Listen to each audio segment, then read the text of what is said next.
신약성경 사도행전 2장 37절부터 47절까지의 말씀입니다. 제가 먼저 읽겠습니다.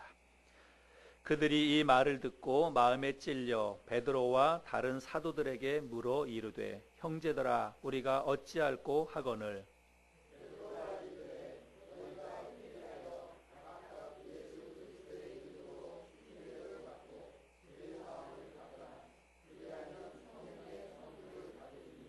이 약속은 너희와 너희 자녀와 모든 먼데 사람 곧 주 우리 하나님이 얼마든지 부르시는 자들에게 하신 것이라 하고,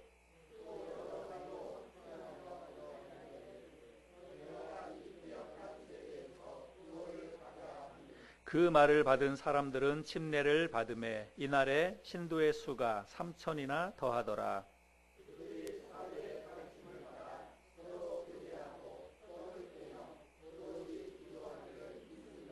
사람마다 두려워하는데 사도들로 말미암아 기사와 표적이 많이 나타나니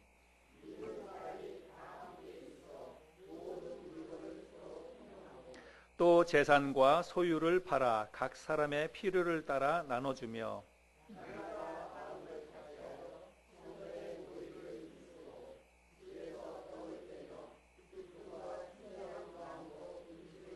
같이 읽겠습니다. 하나님을 찬미하며 또 온 백성에게 칭송을 받으니 주께서 구원받는 사람을 날마다 더하게 하시니라. 아멘. 저는 강원도 철원이 고향입니다. 여러분 혹시 철원 하면 여러분 뭐 떠오르는 거 생각나는 거 혹시 있으신가요? 강원도 철원 하면 여러분 어떤 것들이 떠오르시나요? 예? 쌀. 예, 요즘 철원 하면 오대쌀. 예, 좀 비싸더라고요. 예. 또 철원하면 여러분 뭐 생각나는 게 있습니까?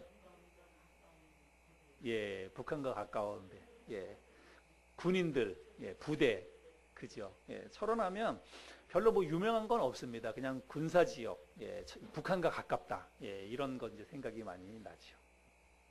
그런데 저희 고향 철원을 가다가 보면 경기도 포천 이동이라고 하는 곳을 지나갑니다. 예, 이동. 근데 여러분 이동하면 뭐 떠오르는 게 있죠? 예, 이동? 예, 이동 갈비 떠오르고, 예, 이동 막걸리 떠오르고, 그렇죠. 예, 이동하면, 예, 막걸리 또 갈비 이런 게 유명합니다. 저는 막걸리는 안 먹어봐가지고 잘 모르겠고, 예, 이동 갈비는 이제 몇 번 먹어봤는데, 뭐 유명세에 비해서 뭐 특별히 뭐가 더 맛있다 그런 건 잘 모르겠더라고요. 예. 그런데 그 이동이라고 하는 이제 뭐 그래도 시골이니까 읍내라고 이렇게 보시면 되겠어요. 큰 도시는 아니고. 근데 이동이라고 하는 그 읍내에 이렇게 들어가면 진짜 온통 갈비집들 뿐입니다. 지금은 이제 조금 많이 이렇게 그 새가 좀 이제 누그러졌지만 예전에는 진짜 뭐 한 집 건너 한 집이 아니라 한쪽에는 그냥 다 갈비집만 있고 그랬습니다. 그래서 차 타고 글리 지나가면 갈비 냄새가 얼마나 많이 나는지, 예, 한때는 그렇게 좀 잘 나가고 그랬죠.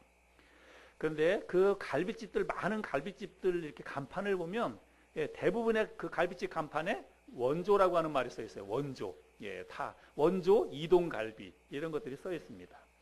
여러분 간판을 한번 보여드려 볼게요. 어떤 집이 진짜 원조 이동갈비인지 여러분 한번 보세요. 여기 원조 이동갈비 이렇게 돼 있고, 예, 원조 이동 김미자 할머니 갈비집, 예, 원조 제일갈비 김근자 할머니 집, 이게 다 같은 동네거든요.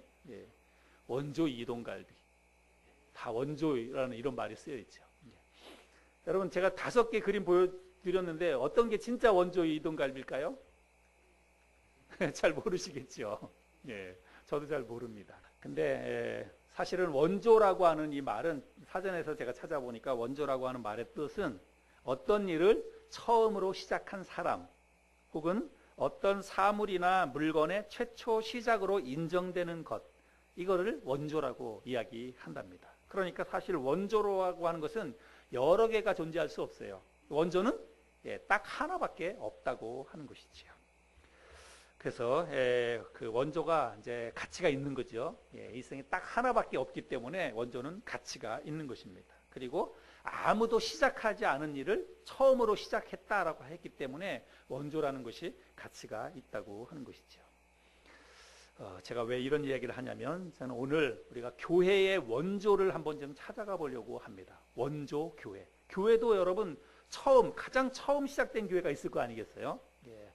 그래서 원조 교회의 모습이 어떤 것인지를 우리가 한번 찾아가 보면서 우리 교회가 세워가야 할 그런 교회의 모습을 오늘 함께 좀 배워보기를 원합니다. 여러분, 지난주에 제가 교회에 대해서 이야기했는데, 여러분, 교회가 뭐라고 제가 말씀을 드렸나요? 교회는 사람이라 그랬습니다. 교회는 건물이 아니에요. 이 예배당이 교회가 아닙니다. 우리는 교회하면 이 예배당 건물을 주로 생각을 하는데, 여러분, 우리는 그런 개념을 바꿔야 돼요. 교회는 예배당 건물이 아닙니다. 교회는 구원받은 하나님의 사람들이에요. 구원받은 하나님의 사람들이 모인 곳이 교회입니다. 뭐 가정에서 모이든지 아니면 이런 상가 건물에서 모이든지, 그 구원받은 하나님의 사람들의 그 모임 공동체를 교회다. 성경에서는 그렇게 이야기를 하고 있다는 것입니다.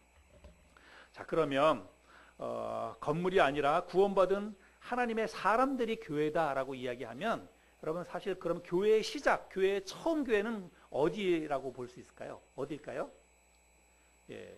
여러분, 구약 시대에도 사실은 그러면 교회가 존재한다 이렇게 볼 수 있어요. 구약 시대 때도 하나님의 사람들이 있었으니까.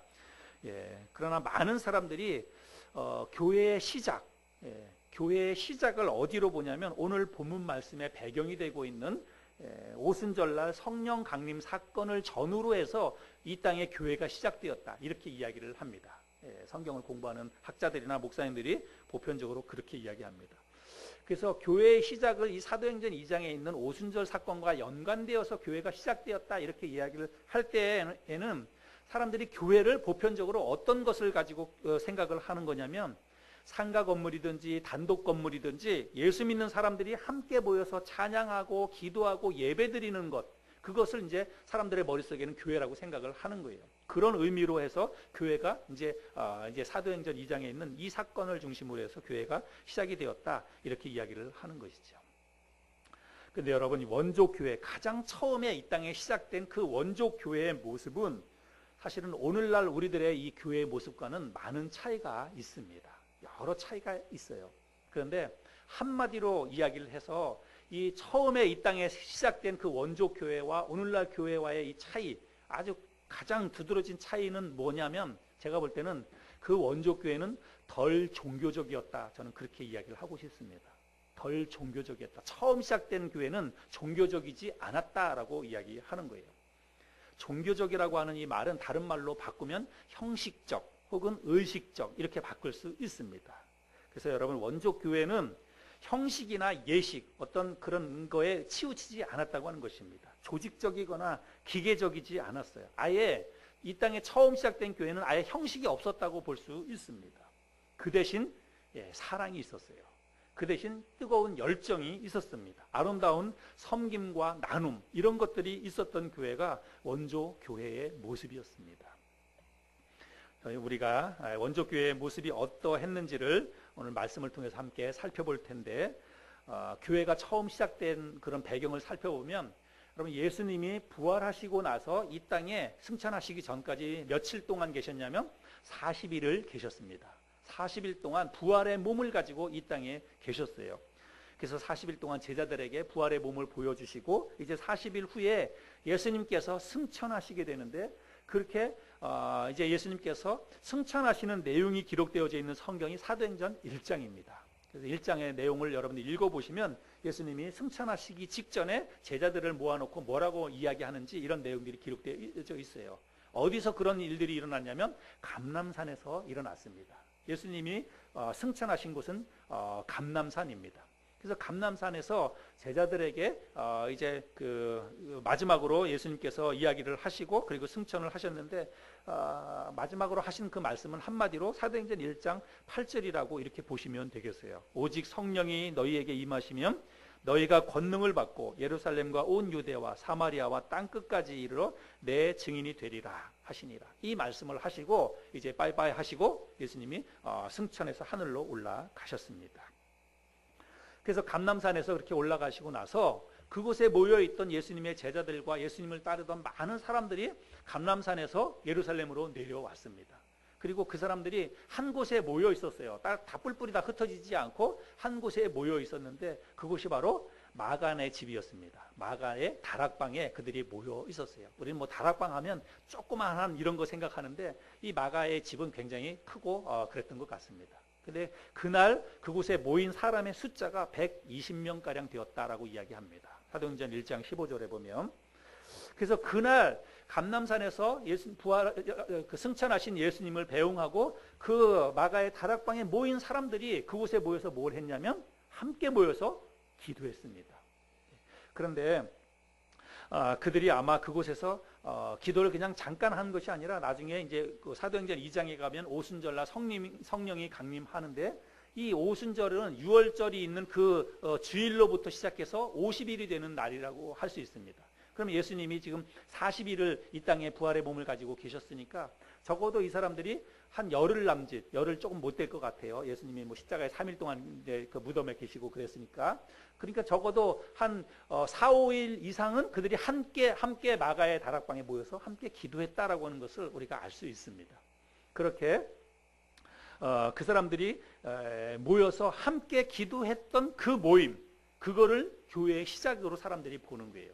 그 예수 믿는 사람들이잖아요. 예수님의 제자들과 많은 예수님을 따랐던 여인들과 이런 120명의 사람들이 함께 마가의 다락방에 모여서 뭐 했냐면 기도했어요. 그거를 교회의 시작으로 사람들이 보는 것이다. 이렇게 이야기하는 것이지요. 이거를 이제 예루살렘 교회의 시작이라고 많은 분들이 그렇게 이해를 합니다. 사도행전 1장에 이제 그런 내용이 있고 사도행전 2장으로 넘어오면 오순절에 이제 성령이 임하게 됩니다. 오순절 성령 강림 사건인데 이 오순절 성령 강림 사건이 예수님의 제자들의 삶을 온통 뒤바꿔 놓게 됩니다. 그리고 유대 사회 전체를 아주 크게 이렇게 뒤바꿔 놓는 아주 큰 그 사건이 되는 것이죠.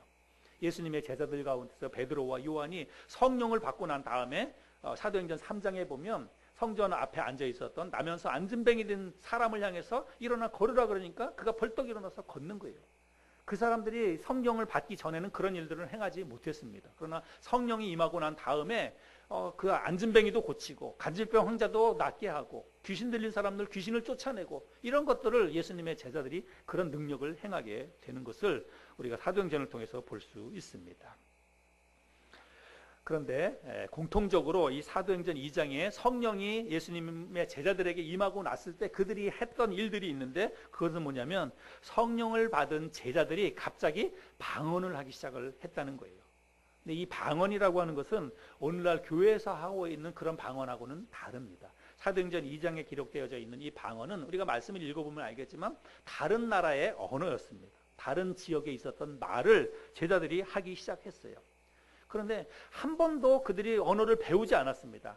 한 번도 다른 나라의 말을 배우지 않았는데 성령이 임하니까 다른 나라 말을 하는 거예요. 왜 다른 나라 말을 했냐면 그때는 이제 절기를 지키기 위해서 예루살렘에 많은 사람들이 모였습니다. 다른 나라에 있는 저 뭐 아프리카에서부터도 사람들이 오고 많은 나라 사람들이 왔어요. 그래서 예루살렘에 많은 사람이 모여 있는데 그 사람들을 향해서 예수님의 제자들이 그 사람들의 말로 하는 거예요. 그 사람들의 말로 이제 예수님에 대해서 예수님이 부활하시고 승천하신 그 부활의 증인으로서 그 사람들에게 그 나라 말로 하는 거예요. 그러니까 그 사람들이 자기네 나라 말로 다 알아듣는 거예요. 이게 너무나 놀라운 일들이 그때 성령이 임하고 난 다음에 있었다는 것입니다. 여러분 그런 내용을 한번 말씀을 읽어서 한번 우리가 확인해 보겠습니다. 5절부터 13절까지인데 한번 잘 눈으로 보시기 바랍니다. 사도행전 2장 5절부터 그때에 경건한 유대인들이 천하 각국으로부터 와서 예루살렘에 머물러 있더니 이 소리가 나매 큰 무리가 모여 각각 자기의 방언으로 제자들이 말하는 것을 듣고 소동하여 다 놀라 신기하게 여겨 이르되 보라 이 말하는 사람들이 다 갈릴리 사람이 아니냐 우리가 우리 각 사람의 난곳 방언으로 듣게 되는 것이 어찌 됨이냐. 여기 난곳 방언이라고 하는 게 자기네 나라 말로 듣는다는 것입니다. 우리는 바데인과 메데인과 엘람인과 또 메소포타미아, 유대와 갑바도기아, 본도와 아시아, 부르기아와 밤빌리아, 애굽과 및 구레네에 가까운 리비아 여러 지방에 사는 사람들과 로마로부터 온 나그네 곧 유대인과 유대교에 들어온 사람들과 그레데인과 아라비아인들이라. 우리가 다 우리의 각 언어로 하나님의 큰 일을 말함을 듣는도다 하고 다 놀라며 당황하여 서로 이르되 이 어찌 된 일이냐 하며 또 어떤 이들은 조롱하여 이르되 그들이 새술에 취하였다 하더라. 그래서 예수님의 제자들이 성령을 받고 나서 각기 다른 나라 말로 그 사람들한테 하나님이 하신 큰 일에 대해서 이야기를 막 하는 거예요. 그러니까 자기네 나라 말로 다 알아들으면서 정말 사람들이 깜짝 놀라가지고 이게 어떻게 된 거냐. 이 사람들이 다 갈릴리 사람인데 다른 나라 말을 배울 수도 없었는데 뭐 그 당시에 오늘날처럼 뭐 학원이 있겠습니까? 뭐가 있겠어요.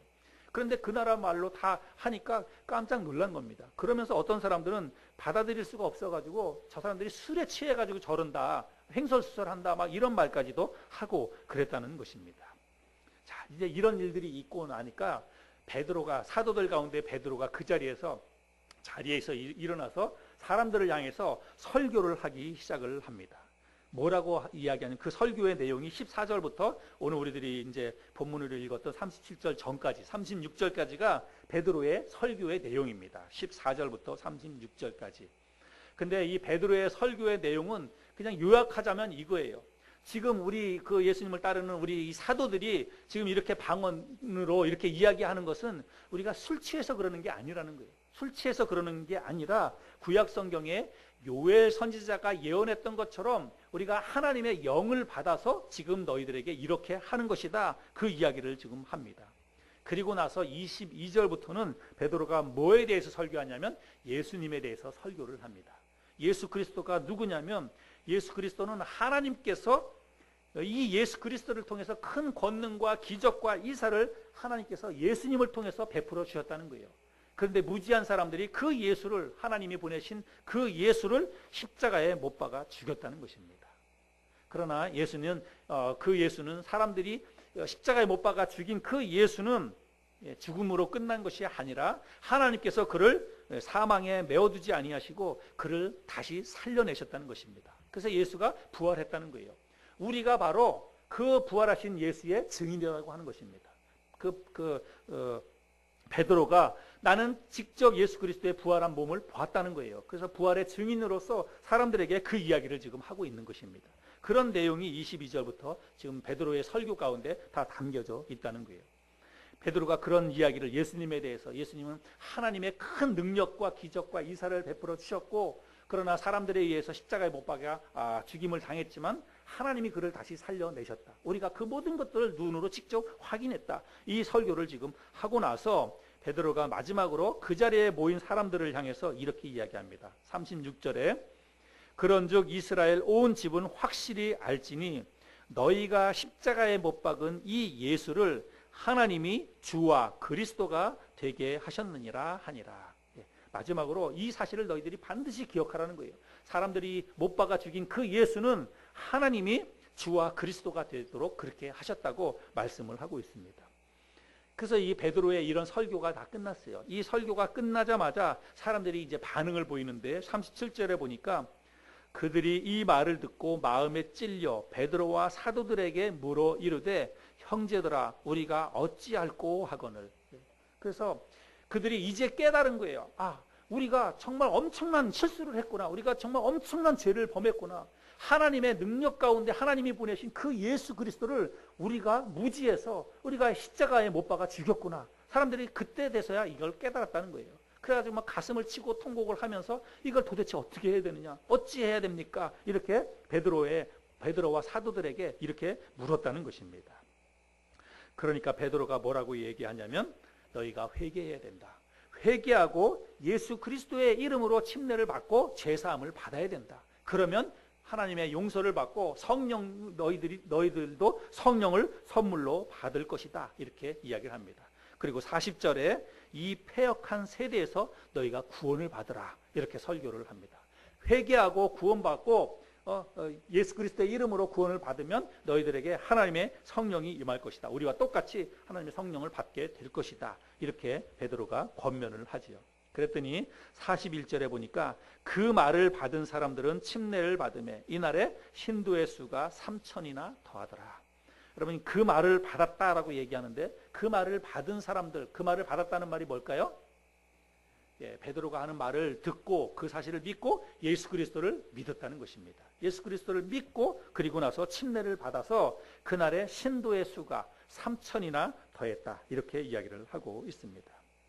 성경은 그날 예수 믿는 사람들의 숫자가 그날 베드로의 설교를 통해서 3,000명이나 더해졌다. 이렇게 이야기를 하고 있습니다. 여러분, 이거는 예수 믿는 사람들이 교회에 그날 3,000명이나 더해졌다라고 하는 것이죠.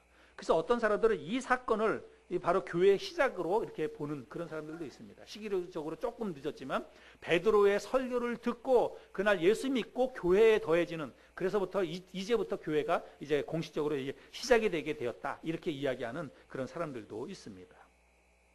아무튼 초대교회, 이 원조교회는 오순절 성령 강림 사건 바로 직전이든지 바로 그 후든지, 이 사건을 전후로 해서 사도행전 2장 사건을 전후로 해서 교회가 시작되었다라고 하는 것은 우리가 분명히 알 수 있습니다. 그래서 마가의 다락방에 모여서 함께 기도했던 120명의 사람들, 그 모임, 그것이 교회의 시작인지, 아니면 이날 베드로의 설교를 듣고 교회에 더해지는 사람들의 숫자, 이것을 공식적으로 교회의 시작으로 보든지, 아무튼 교회의 시작, 이 둘 중 안에 하나는 분명한데 이것을 통해서 원조 교회가 시작되게 되었다는 것을 우리가 확인할 수 있습니다. 그러면 이렇게 처음 교회가 시작되고 난 다음에 그들이 뭘 했느냐, 그게 중요하죠.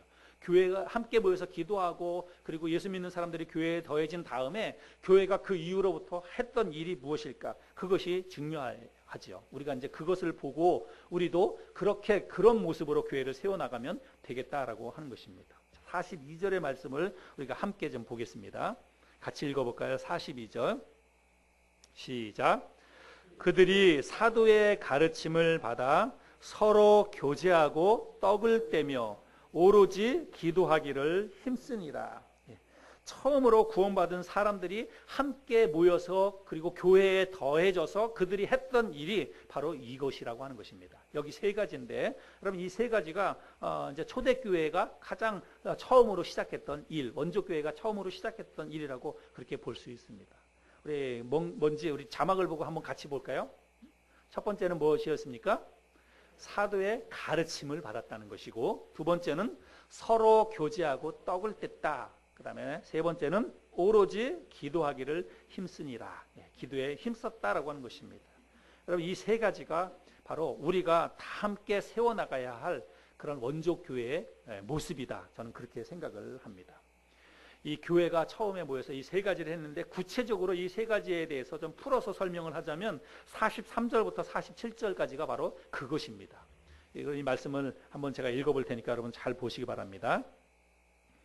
사람마다 두려워하는데 사도들로 말미암아 기사와 표적이 많이 나타나니 믿는 사람이 다 함께 있어 모든 물건을 서로 통용하고 또 재산과 소유를 팔아 각 사람의 필요를 따라 나눠주며 날마다 마음을 같이하여 성전에 모이기를 힘쓰고 집에서 떡을 떼며 기쁨과 순전한 마음으로 음식을 먹고 하나님을 찬미하며 또 온 백성에게 칭송을 받으니 주께서 구원받는 사람을 날마다 더하게 하시니라. 초대교회에 이런 일들이 있었다고 하는 것입니다.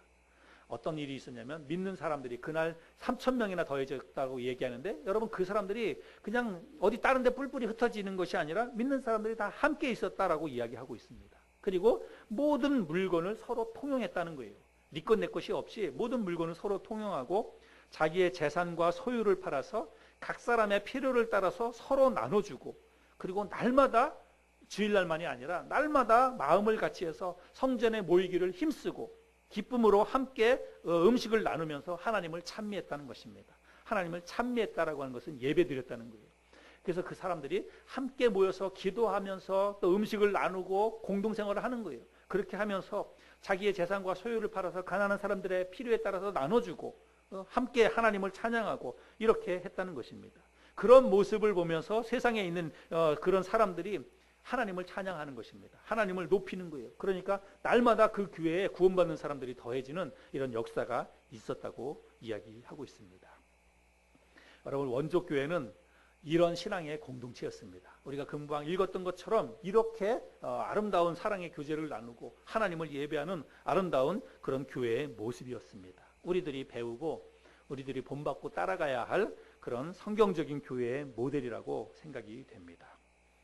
여러분, 우리도 초대교회의 모습처럼 우리가 이런 교회를 세워나가야 합니다. 믿는 사람들이 다 함께 모여서 생활하고 모든 물건을 서로 통용하고 재산과 소유를 팔아서 각 사람의 필요에 따라서 나눠주고 매일 성전에 함께 모여서 교제하고 하나님을 예배하는 그런 교회를 우리가 만들어가야 합니다. 여러분, 우리도 이제부터 이렇게 합시다. 예, 매일같이 우리가 교회에 모여서 여기 모여서 함께 음식 먹고 함께 자고, 예, 재산 소유 다 팔아가지고 같이 와가지고 가는 사람 필요에 따라서 다 나눠주고 그렇게 합시다. 예. 우리가 이렇게 하자고 하면 과연 우리가 정말 이렇게 할 수 있을까? 예, 저부터도 이렇게 할 수 있을까? 예. 진짜로 이렇게 하자고 이야기하면 과연 오늘날 교회 성도들 가운데서 어떤 교회에서 어떤 사람들이 이렇게 할 수 있을까 생각이 됩니다. 근데 여러분, 오늘날 실제로 어떤 교회가 만약에 이렇게 하는 교회가 있다면, 진짜로 한 곳에 모여서 그 사람들이 자기 재산 모든 걸 다 팔아가지고 교회에다가 다 갖다 내가지고 한 교회에서 모여서 거기에서 공동생활을 하면서 음식 먹고 같이 그렇게 신앙의 공동체 생활을 한다면, 여러분, 다른 사람들이 뭐라고 할까요? 예, 사입이라 그러죠. 사입이라 그러고 저 교회 이상한 교회다 아마 그렇게 이야기할 겁니다. 옛날에 실제로 뭐 신앙촌처럼 그렇게 하는 데가 있었잖아요. 근데 여러분, 잘 생각해 보세요. 실제로 그렇게 교회가 오늘 여기서 기록된 것처럼 이렇게 한다면 여러분, 그 교회가 사입이고 이단일까요? 실제로 그렇게 하는 교회가 있다면, 모든 거 다 팔아가지고 같이 와가지고 서로 나누면서 네 것 내 것 없이 함께 그렇게 공동생활을 하면서 그리고 하나님을 찬양하고 기도하고 날마다 모여서 하나님 예배하고 진짜로 그렇게 하는 교회가 있다면, 여러분, 그런 교회가 진짜 잘못된 이단의 교회일까요? 가장 성경적인 교회입니다. 가장 성경적인 교회예요. 성경에서 하고 있는 대로 그대로 하니까 가장 성경적인 교회입니다. 우리가 실제로 그렇게 하는 데에는 현실적으로 우리가 어려움이 많이 있고, 또 실제적으로 가장 부족한 것은 믿음이죠. 그렇게 하지 못하는 것은 다른 이유가 없이 믿음이 부족한 것입니다. 그런데 여러분, 우리가 실제로 그렇게 하지는 못한다 할지라도 여러분, 이 정신은 우리가 배워야 돼요. 이런 정신, 이런 마음, 이런 믿음만큼은 우리가 본받아야 하는 것입니다. 그리고 할 수만 있다면 우리가 최선을 다해서 그렇게 하려고 노력을 해야 되고 거기에 가깝게 가도록 노력을 해야 한다는 것입니다. 구체적으로 우리의 신앙의 모습, 우리 교회의 모습이 여기에 기록된 43절부터 47절까지의 모습과 같지는 않다 할지라도 우리는 적어도 이 교회의 본질, 그리고 교회의 본래 기능만큼은 우리가 실천해야 된다. 저는 그렇게 생각을 합니다. 교회의 본질, 원래 교회, 초대교회의 모습, 원조 교회의 그 모습, 그것만큼은 우리가 기억하고 그것을 실천해낼 수 있는 그런 우리가 되어야 되겠다고 저는 생각을 합니다. 그 원조 교회의 모습, 교회의 본질은 뭐냐면 아까 얘기했던 거 세 가지에 덧붙여서 하나를 더 더하자고 하면, 베드로가 거기에 모인 사람들을 향해서 뭐라고 얘기했냐면 회개하고 죄사함을 받으라 이렇게 이야기했죠. 그래서 베드로가 전한 설교 말씀을 듣고 그날 사람들이 교회에 더해졌다라고 이야기하는 거예요. 이게 뭐냐면 복음 전도지요. 사도 바울이 했던 것처럼 여러분, 교회의 가장 우선적인 교회의 기능, 그게 뭐냐면 복음 전도입니다. 베드로가 했던 것처럼 교회는 복음을 전하는 그런 공동체가 되어야 됩니다. 복음 전도야말로 교회의 존재 목적이고 유일한 사명이라고 생각을 합니다. 여러분, 올해 구체적으로 우리가 이 지역사회에 어떻게 복음을 전할 수 있을까? 제가 올해 다 함께 세워가는 교회라고 교회 표를 정했다고 말씀을 드리고 연초에 계속 이런 말씀을 드리고 있는데, 우리 교회가 이곳에 세워진 지가 이제 거의 10년을 향해서 가고 있습니다. 내년이면 10주년이에요. 그런데 우리가 이 10년의 이 시간을 오는 동안에 과연 이 지역 사회, 지역 보정동 지역에 사람들에게 얼마만한 우리가 영향력을 미치고 있는가, 어떻게 우리가 지금 복음을 전하고 있는가 생각해 볼 때 정말 하나님 앞에 부끄러운 게 너무 많은 거예요. 여러분, 교회는 목사 혼자만 부끄러우면 안 됩니다. 여러분들도 부끄러워하셔야 돼요. 우리 스스로가 복음 열심히 전하지 못한 거에 대한 책임이 있고 부끄러워해야 합니다. 그래서 교회는 다 함께 세워나가야 되는 것인데, 교회가 가장 우선적으로 해야 될 것 가운데 하나는 뭐냐면 복음을 전하는 것입니다. 이 지역에 믿지 않는 사람들에게, 아직도 믿지 않는 사람들이 많이 있습니다. 우리 교회 공간이 40여 명, 한 50명 정도 모이면 우리가 꽉 차는데, 여러분, 우리 이 지역에 안 믿는 사람이 50명 안 되겠습니까? 이 지역에? 교회가 몇 교회에 있긴 하지만 여러분 안 믿는 사람이 적어도 50명, 뭐 몇백 명은 될 거예요. 우리가 그 사람들을 향해서 올 한 해 열심히 복음을 전해야 되겠다고 생각이 됩니다. 그래서 저는 이 말씀을 준비하고 지난주에 제가 집사람하고 그런 얘기를 했어요. 여보, 우리 올해부터는 나하고 당신하고 우리가 그동안에도 조금씩은 했지만 이제 일주일에 한 번만이라도 매주 수요일마다 나하고 같이 전도합시다. 이 지역사회에 여기 뒤에 있는 주택단지에 다니면서 상가 다니면서 나하고 같이 수요일날 시간을 내서 전도합시다. 그래서 그렇게 하기로 했습니다. 집사람하고 제가 먼저 목사이니까 제가 먼저 그 전도하는 일에 나서야 되겠다고 생각을 해서 저하고 집사람하고 수요일마다 기도하고 전도하기로 했습니다. 여러분, 교회는 전도해야 됩니다. 전도는 우리가 뭐 의무감으로 하는 것이 아니라 내가 하나님의 은혜를 받았으니까, 내가 하나님의 은혜로 구원을 받았으니까 그거 나눠야 되잖아요. 베드로가 했던 것처럼 우리도 열심히 복음을 전해야 된다고 생각이 됩니다.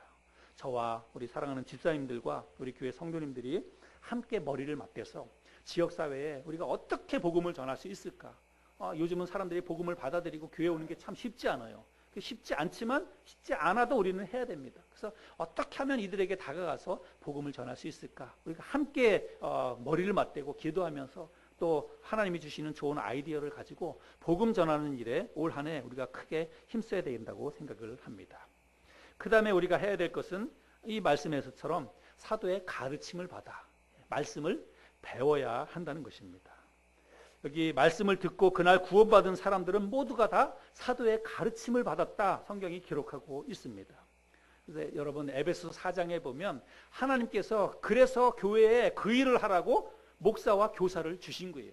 여러분, 교회에 목사와 교사가 있는데 그 목사와 교사를 세워주신 그 목적은 뭐냐면 성도를 가르쳐서 온전케 해서 봉사의 일을 하게 하고 주님의 몸된 교회를 세우게 하기 위해서 그 목사와 교사를 주셨다는 것입니다. 성도들을 가르치게 하기 위해서. 그래서 여러분, 교회에는 제가 생각할 때 교회에는요 딱 두 종류의 사람만 있습니다. 교회 여러 사람 있잖아요. 우리만 해도 여러 사람인데 여러분, 교회는 딱 두 종류의 사람만 있습니다. 어떤 종류냐면 하나는 말씀을 가르치는 자입니다. 그리고 또 하나는 말씀을 배우는 자예요. 말씀을 가르치는 자와 말씀을 배우는 자, 그 두 종류의 사람밖에 없습니다. 그러면 우리는 해야 될 일이 딱 두 개밖에 없어요. 내가 말씀을 가르치든지 아니면 말씀을 배우든지. 그럼 둘 중 안에 하나는 반드시 해야 됩니다. 말씀을 가르치든지 말씀을 배우든지 이 일이 교회에서 계속해서 이루어져야 돼요. 교회는 이 일을 하지 않으면 교회는 죽은 교회가 되는 것입니다. 말씀을 가르치거나 말씀을 배우거나 이 일을 하지 않으면 안 됩니다. 그래서 뭐 두 개를 동시에 다 할 수도 있겠어요. 가르치면서 배우고, 저도 가르치면서 배우고, 그렇죠. 그래서 여러분, 성경 공부를 통해서든지 설교를 통해서든지 여러분 말씀을 배우는 여러분 될 수 있기를 바랍니다. 말씀을 배우는데 여러분 열린 마음을 가지고 어떻게 하면 내가 하나님 말씀을 좀 더 깊이 알아갈 수 있을까? 말씀을 통해서 내가 하나님을 좀 더 배워가고 또 그리스도를 닮아가는 삶을 살 수 있을까 생각하고 말씀 배우는데 여러분 시간을 더 내시기를 바랍니다. 하나님 말씀, 설교 말씀을 들을 때에도 정말 말씀을 잘 들으세요. 그리고 성경 공부 시간에도 참석해서 말씀을 잘 배우시길 바랍니다. 그리고 여러분, 교회는 다 함께 세워가는 거예요. 목사 혼자서 여러분들 다 가르치지 못합니다. 여러분 스스로들도, 여러분들도 누군가를 붙잡고 하나님 말씀을 나누세요. 내가 보고, 내가 묵상하고, 내가 깨달은 말씀을 다른 사람과 나누고, 다른 사람을 가르치세요. 믿음이 연약한 성도들을 붙잡고 말씀으로 권면해서 세우고, 이런 일들을 교회는 계속해야 되는 거예요. 이런 거를 통해서 우리가 말씀으로 다 같이 성장해가는 그런 교회가 되어야 한다는 것입니다. 자, 그리고 세 번째는 서로 교제하고 떡을 떼야 됩니다. 여기 교제라고 하는 말은 헬라어로 코이노니아라고 하는 말인데 이 말은 공유하다라고 하는 뜻을 가지고 있습니다. 좋은 것을 함께 공유하다, 좋은 것을 함께 나누다, 이런 뜻이 바로 코이노니아예요. 그래서 교회는 여러분 서로 교제해야 됩니다. 좋은 것을 함께 나눠야 돼요. 영적인 하나님의 말씀도 나누고 또 물질적인 것으로도 좋은 거 있으면 서로 나누고 교회 성도들끼리 그런 것들을 함께 나누면서 그런 아름다운 신앙의 공동체를 이루어 가야 합니다. 로마서 12장 15절에 보면 즐거워하는 자들과 함께 즐거워하고 우는 자들과 함께 울라, 이렇게 이야기하고 있습니다. 여러분, 어떤 교회가 좋은 교회냐? 이런 거 잘 실천하는 교회가 좋은 교회예요. 건물 좋고 시설 좋고 프로그램 좋은 게 아니라 교회 성도들끼리 즐거워하는 자들과 함께 즐거워하고 우는 자들과 함께 우는 그런 성도들의 모임이 그게 진짜 좋은 교회입니다. 그래서 여러분의 삶을 조금 더 오픈하세요. 마음을 열시고 그래서 즐거운 일이 있을 때 함께 나누고 슬픈 일이 있을 때도 함께 나누고 여러분 교회가 우리가 그리스도 안에서 한 형제 자매잖아요. 형제 자매라고 하는 이 말이 얼마나 여러분 좋은 그런 친숙한 그 호칭인지 몰라요. 그래서 우리 형제 자매로서 정말 삶을 같이 나누면서 힘들 때 손잡아주고 즐거울 때 함께 웃어주고 여러분 이런 아름다운 신앙의 공동체 생활을 하면 여러분 우리가 뭐가 부럽겠습니까? 이 땅에서도 우리가 천국을 누리는 거예요. 그거를 통해서 하나님 나라의 이 기쁨을 우리가 얼마든지 누릴 수 있다고 하는 것입니다. 여러분 이거는 제가 볼 때는 교회가 숫자가 적을 때 더 잘 할 수 있는 거예요. 우리가 여기 말씀해 보면 떡을 떼라 그랬는데 우리 교회도 떡을 떼잖아요. 예, 음식을 먹는 사실은 음식을 같이 나눠 먹는 것만큼 그런 좋은 친밀함을 이끌어내는 게 없다고 생각이 됩니다. 여러분 그렇죠? 누구와 함께 어떤 사람하고 조금 의미 있는 그런 관계를 유지하려면 우리가 뭐라 그러냐면 우리 밥 한 끼 먹읍시다 그러잖아요. 실제로 어떤 사람을 만나서 그 사람하고 밥을 한 끼 먹느냐 안 먹느냐는 여러분 이건 대단한 큰 차이가 있어요. 그냥 만나가지고 그냥 얼굴 보고 이야기하는 거하고 차 한 잔 마시는 거하고 식사 한 끼 하는 거하고 여러분 이게 달라요. 우리 교회는 점심 때 같이 식사를 나누는데 음식을 먹는데 저는 생각할 때 우리가 주일날 점심 식사를 준비해서 같이 음식을 먹는 거는 여러분 이건 그냥 밥만 먹는 게 아닙니다. 여러분 잘 생각하세요. 주일날 이렇게 우리가 밥 먹는 거는요, 이거 밥만 먹는 게 아니에요. 배고픈 거 해결하려고만 하는 게 아니라고 하는 것입니다. 여러분 우리는 밥 먹는 거를 통해서 우리는요, 우리가 한 식구다라고 하는 그런 생각이 우리에게 드는 거예요. 한 식구가 뭡니까?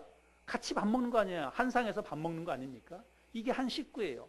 여러분 우리 교회는 하늘소망교회라고 하는 이 공동체 안에서 우리는 한 식구라고 하는 것입니다. 한 곳에서 밥을 먹는 한 식구라고 하는 거예요. 그래서 단순히 밥만 먹는 게 아니라 우리는 진짜 교제를 음식을 먹으면서 진짜 교제를 하는 것입니다. 그래서 가능하면 주일날 예배 드리는 분들은 가능하면 식사를 하세요. 예, 우리 교회에서 같이 식사하시고 식사 함께 나누면서 같이 한 식구로서 우리 하늘소망교회에 있는 한 식구로서 우리가 함께 한 공동체를 이루어간다라고 하는 생각을 가지고 같이 식사도 하시고 교제도 하시고 여러분 식사하고 교제하는 게 성경 공부하는 것 못지않게 중요합니다. 저는 그렇게 생각을 해요. 그래서 그렇게 해서 함께 아름다운 교제, 서로 교제하고 떡을 떼면서 아름다운 원조교회의 모습을 우리가 회복하고 그런 교회의 모습을 세워나갈 수 있는 우리 모두가 될 수 있기를 바랍니다. 그리고 마지막 하나는 기도하기에 힘써야 됩니다. 여기 오로지 기도하기를 힘쓰니라 이렇게 얘기하고 있는데 여기 오로지라고 하는 것은 전심으로 이런 뜻이죠. 전심으로 기도하기에 힘썼다라고 이야기하고 있습니다. 여러분 기도야말로 교회를 세우는 가장 기본적이고 가장 중요한 일이라고 저는 생각을 합니다. 제 자신도 기도가 참 많이 부족한데 그래서 올해는 더 많이 내가 시간을 내서 어떻게 하든지 정말 기도하는 일에 힘써야 되겠다 이렇게 생각을 하고 그거를 실천하려고 노력을 하고 있습니다. 여러분 평소에 우리 하늘소망교회를 두고 여러분 기도 좀 많이 하시길 바랍니다. 우리 교회가 든든히 잘 세워져 가고 하나님이 기뻐하시는 하나님이 보실 때 정말로 마음에 흡족해 하시는 그런 교회로 우리가 잘 자라나고 성장하기 위해서는 다른 것보다도 온 교회 성도들이 기도해야 됩니다. 오로지 기도에 힘써야 됩니다. 기도해야 돼요. 왜냐하면 교회는 여러분 우리 힘으로 세워가는 게 아닙니다. 우리가 다 함께 세워간다 그랬지만 우리 힘으로 세워가는 게 아니라 하나님이 역사해 주셔야 돼요. 하나님이 도와주셔야 되고 하나님이 여기에 영혼들을 보내주셔야 됩니다. 그런데 우리가 하나님의 도움을 구하지 않고 어떻게 우리가 교회를 세워갈 수 있겠습니까? 한 마음이 되어서 정말 기도에 힘쓸 때에 하나님의 역사, 교회를 세워주시는 하나님의 은혜가 있을 줄로 믿습니다. 그래서 우리가 주일날 아침에도 우리가 조금 일찍 모여서 집사님들과 함께 우리 같이 기도하고 있는데 우리 성도님들 중에서도 주일날 함께 기도하기 원하시는 분 계시면 조금 일찍 오세요. 우리가 10시 반에 딱 기도 모임을 시작하고 있는데 좀 일찍 오시면 누구라도 교회를 위해서 함께 기도하고 그날 주일날 드려지는 예배를 위해서 또 기도하고 함께 우리가 기도하는 그런 시간들을 갖고 있는데 올 한 해 기도에 더욱 힘써서 주님이 원하시는 교회를 세워가는 그런 우리 모두가 될 수 있기를 바랍니다. 여러분 음식점뿐만이 아니라 우리 사회 곳곳에는 원조를 사칭하는 짝퉁들이 많이 있습니다. 교회도 예외가 아니지요. 근데 여러분 우리가 본받고 따라가야 할 그 원조 교회는 단 하나밖에 없습니다. 예수님의 부활을 직접 목도했던 사도들과 또 그 자리에 있었던 많은 믿음의 여인들에 의해서 예루살렘에서 처음으로 시작된 교회, 여러분 그것이 원조 교회이죠. 오늘 우리들이 살펴보았던 이 사도행전 2장에 기록되어져 있는 이것이 바로 우리가 본받고 따라가야 할 이 땅에 처음으로 세워진 교회의 모습이라고 저는 생각을 합니다. 그 교회는 여러분 환난과 핍박에 굴하지 않았습니다. 다 함께 모여서 생활하면서 자기 자신의 재산과 소유를 팔아서 각 사람의 필요에 따라서 나눠주고 그래서 섬기고 사랑을 실천하는 그런 아름다운 교회였습니다. 사도의 가르침을 받는데 열정적이었고 서로 떡을 떼고 기도에 힘쓰는 그런 교회였습니다. 2019년 한 해 우리가 이 원조교회의 아름다운 신앙의 모습을 우리가 마음속에 잘 새기고 오늘 함께 나눈 이 말씀을 마음속에 잘 새겨서 주님이 원하시는 아름다운 하늘나라 공동체, 우리 하늘소망교회를 다 함께 세워나가는 올 한 해가 될 수 있기를 바랍니다.